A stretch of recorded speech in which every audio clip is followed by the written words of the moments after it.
Iniziare è sempre la cosa più difficile. Ciao Walter. Ciao Margherita, benvenuta. Benvenuto a te.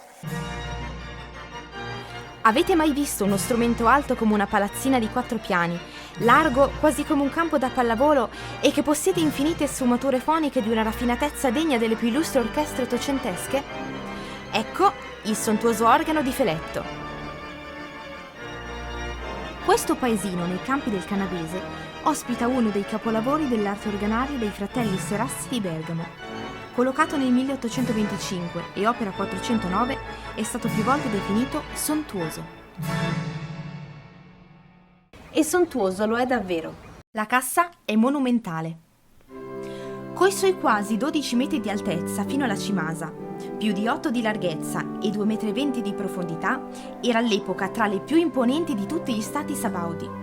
È uno dei rari esempi di cassa espressamente progettata e realizzata nello scrupoloso rispetto del disegno iniziale, tuttora conservato. La facciata conta 35 canne, di cui 6 mute. Quella maggiore è il fa della prima ottava del principale bassi di 16 piedi. È alta circa 4,60 m, quasi 2 metri in più del soffitto di casa vostra. Perché tanta maestosità? Per ragioni estetiche, una bella facciata fa sempre una buona impressione, anche l'occhio vuole la sua parte. Strutturali, deve contenere un organo di più di 2500 canne e di design fonico. Deve amplificare il suono per riempire la grande acustica dello spazio che lo ospita. Intorno agli anni 20 dell'Ottocento iniziano le trattative per la costruzione di un nuovo organo da collocare nella chiesa parrocchiale di Feletto. L'incarico è affidato ai fratelli Serassi di Bergamo. I Serassi, di origine comasca, sono i più grandi organari tra 7 e 800 e tra i più rinomati della storia mondiale.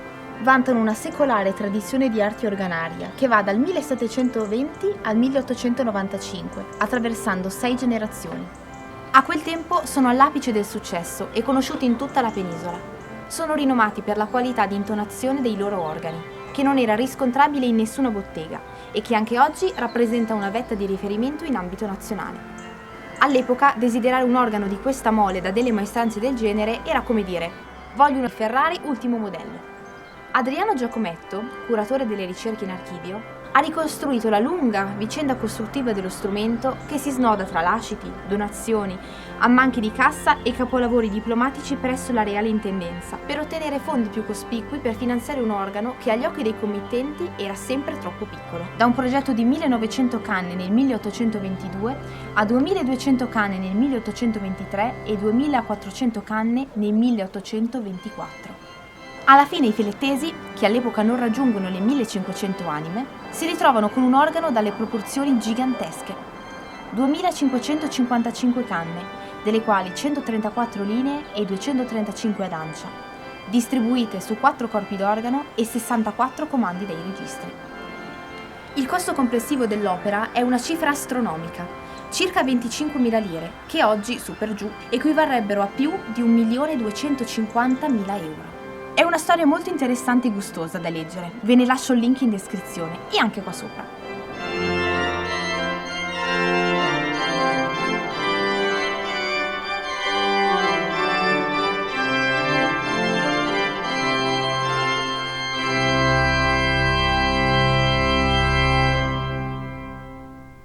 Queste che abbiamo sentito sono le canne, alcune canne della famiglia del ripieno, del grandorgano, che è il manuale superiore.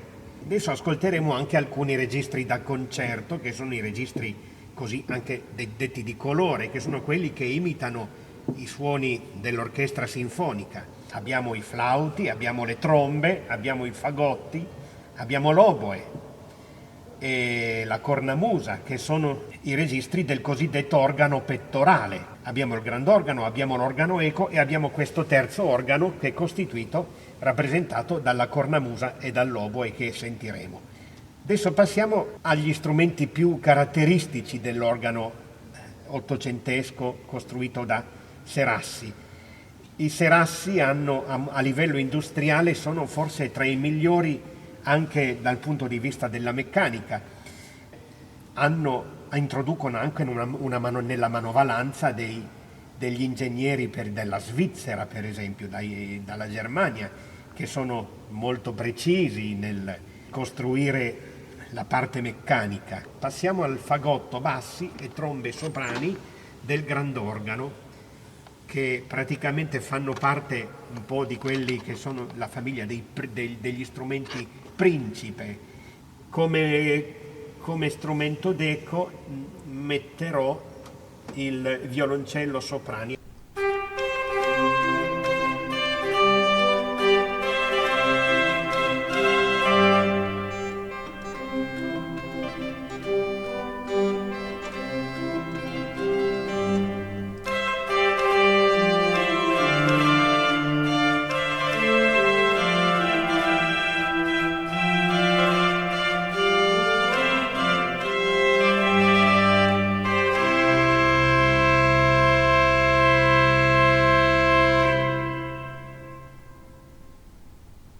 E sentiamo anche questo registro, uno di quei registri tipici dell'organo ottocentesco, dell'organo sinfonico serassiano, che è il tamburo. Il registro del tamburo viene introdotto con una serie di canne molto larghe, che dà questo effetto del rombo, proprio del rullo del tamburo. Sentite come è forte. Ecco, con il fagotto bassi e tromba soprani rinforzato dai principali 8, eseguirò l'inno delle scolte d'Assisi.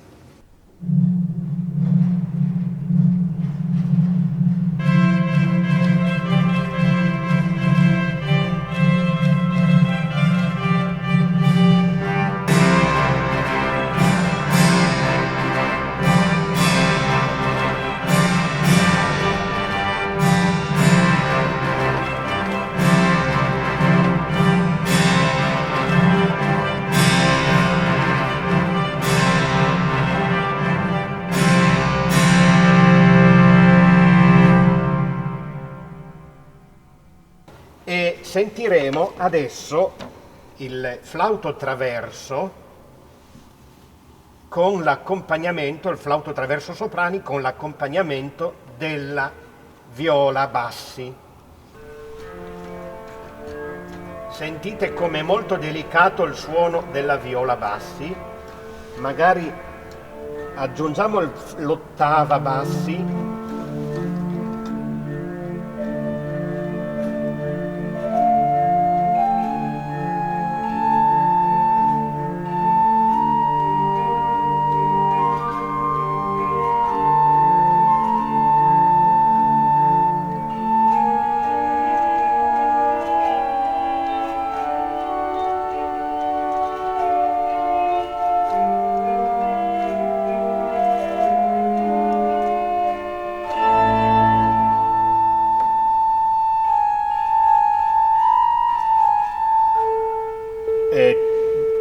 C'era il ripieno del pedale, togli il ripieno per favore. Grazie.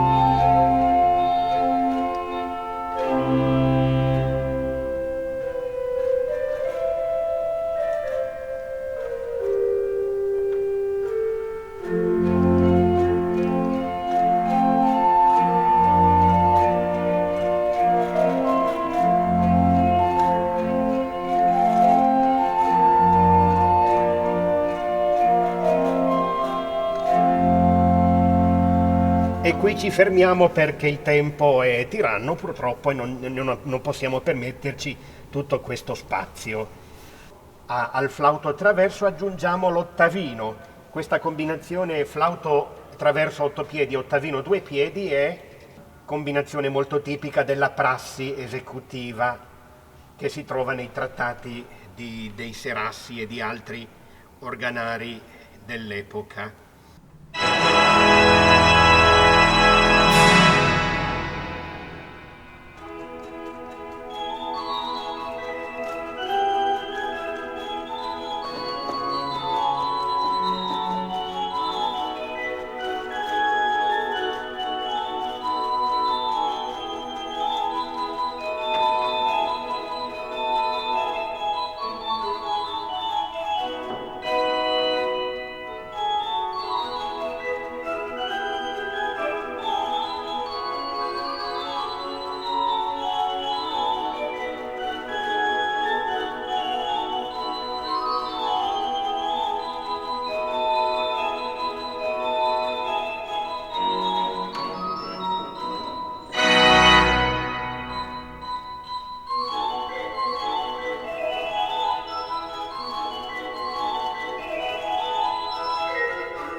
Nella prima metà dell'Ottocento si respira l'aria dell'opera e dell'orchestra, che sono un gusto comune in quasi tutto il paese. L'organo è sempre figlio del contesto culturale che lo ha prodotto e segue ogni giorno da vicino le vicende sociali e politiche della propria comunità. Anche l'organo fa capo al romanticismo italiano, che dall'800 fino al 1870, alle porte della riforma siciliana, si esprime compiutamente nel melodramma. Quindi questi strumenti imitano i timbri avvolgenti, squillanti, vivaci delle orchestre, delle bande militari e del bel canto. Il noto organista padre Davide da Bergamo, al secolo Felice Moretti, compone la sinfonia col tanto applaudito inno popolare, in cui tratta, non senza un pizzico di ironia, l'inno dell'impero austriaco e le sanguinose giornate di marzo, ossia la rivoluzione di Milano, dove coinvolge l'ascoltatore, come in sequenze da film, in quei fatti rivoluzionari, tragici e gloriosi. Si potrebbe dire che il risorgimento si manifesta anche nelle chiese. Sono alcuni registi dell'organo eco che non scherzano. Avete sentito il violoncello, sentiamo per esempio l'arpone nei bassi.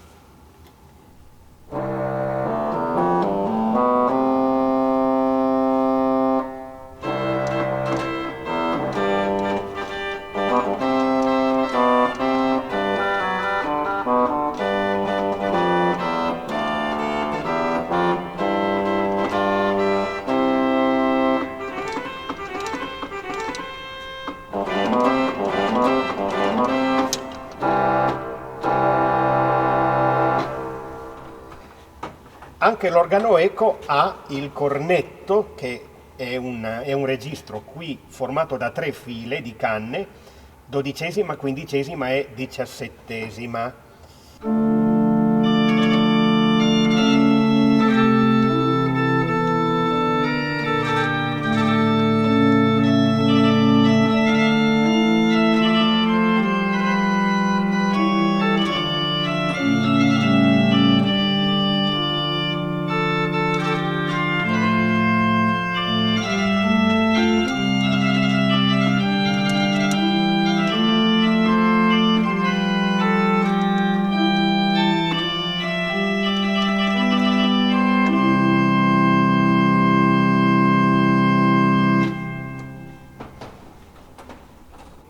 Adesso ascoltiamo il flagioletto, quello del grandorgano e quello dell'organo eco.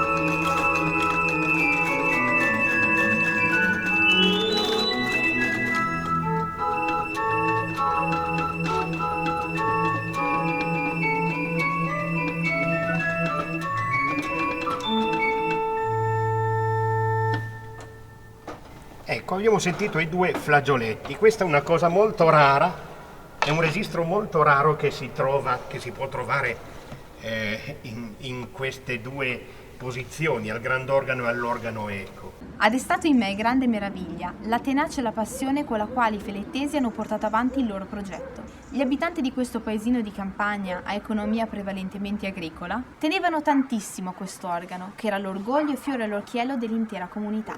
Sin dal suo arrivo a Feletto inizia una sorta di pellegrinaggio a cospetto del sontuoso, che vede anche la bella Rusin, moglie morganatica di Vittorio Emanuele II, che, incuriosita, sale sulla cantoria e fa una visita allo strumento. Ed ora, come si dice normalmente dulcis in fundo, vi farò sentire l'organo pettorale, che è rappresentato dalle 2 sonorità un po' popolaresche della cornamusa e dell'oboe. Ecco.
Adesso l'oboe.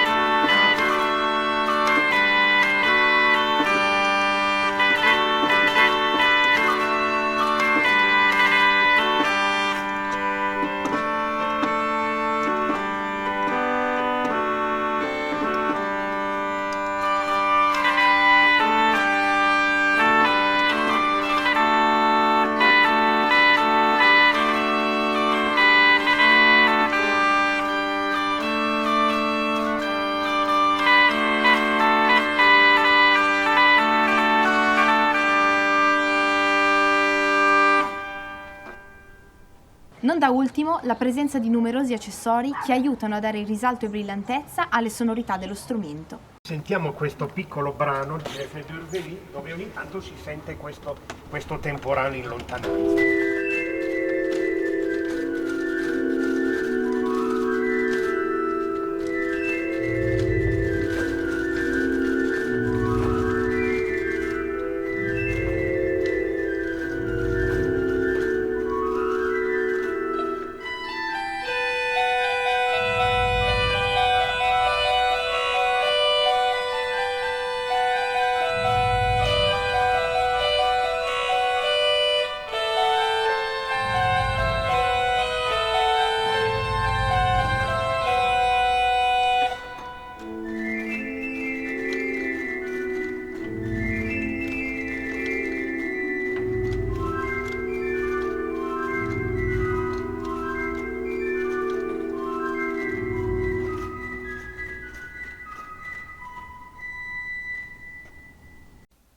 Gli usignoli sono un effetto curioso ed è composto da alcune piccole canne ad anima, in questo caso 6, di frequenza diversa, capovolte in un piccolo recipiente riempito d'acqua.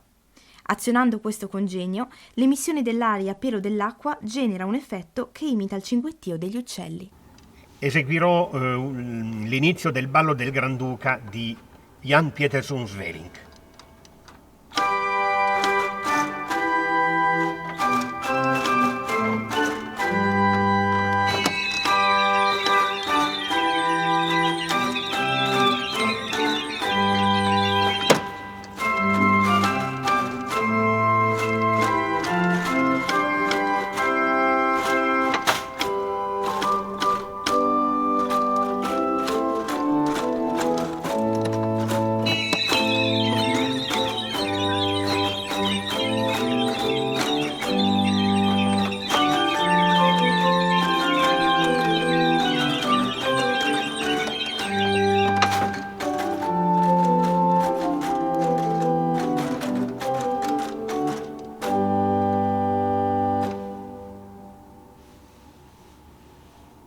La fama di quest'organo lo precede. Quando si trovava ancora nella fabbrica dei Serassi, nell'attesa di essere smontato e rimontato in loco, l'imperatrice Maria Teresa d'Austria in persona visita la fabbrica e le viene mostrato proprio questo strumento, come esempio ultimo e più recente della perizia di questi organari. Adesso che facciamo? Praticamente avremo completato tutta questa passerella dei registri e direi che possiamo concludere con tutto l'organo, compresi i registri ad ancia, tutti i registri da concerto, e vi farò sentire una marcia di un anonimo del Risorgimento. Mettiamo anche tutti i registri spezzati, bassi, soprani.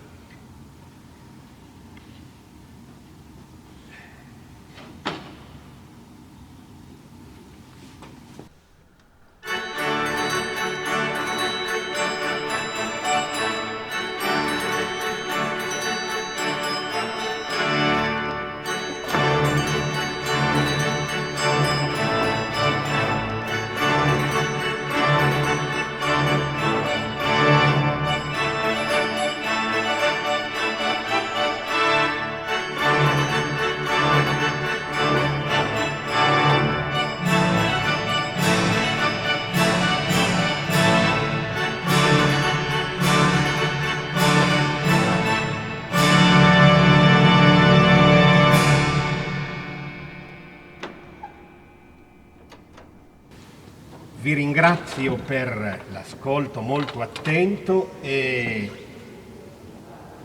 alla prossima.